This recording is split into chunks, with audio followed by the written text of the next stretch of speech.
In this video, we will look at how to install a Poly G series Microsoft Teams rooms, specifically the main compute appliance and the Poly GC8 touch controller component.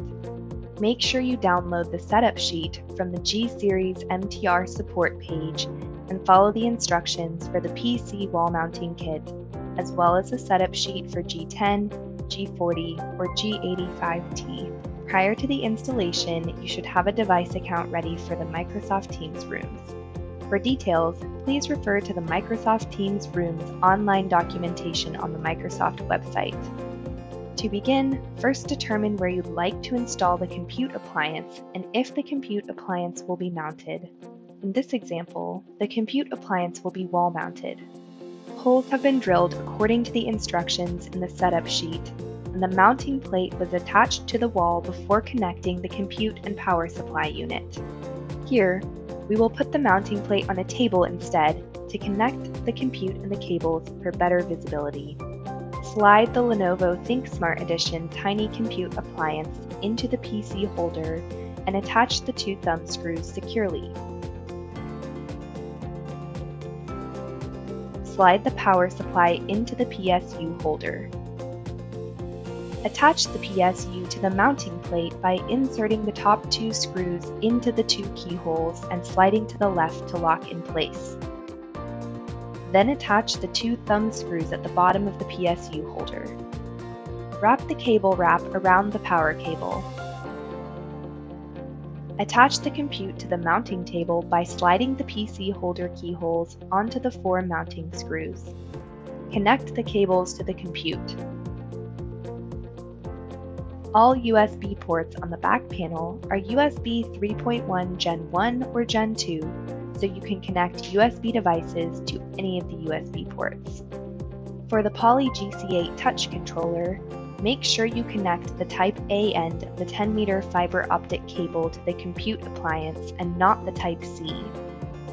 The Lenovo compute appliance has two HDMI ports and one display port and supports up to two front-of-room displays.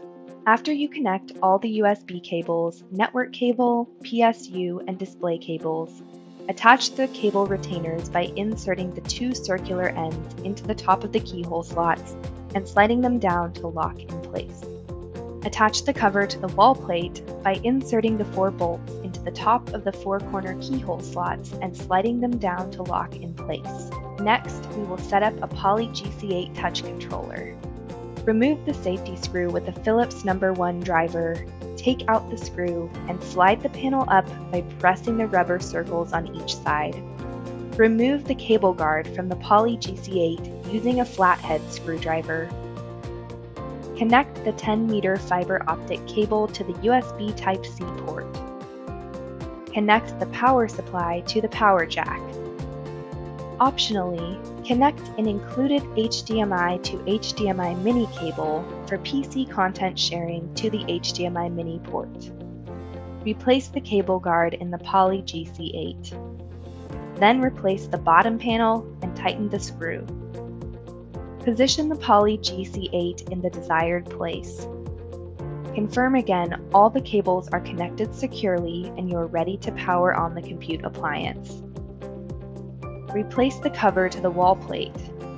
When the compute appliance powers on for the first time and you have finished Windows 10 out-of-box setup, the Microsoft Teams application setup screen will display. Enter the room account that was set up for the system. Make sure supported meeting mode is correctly configured.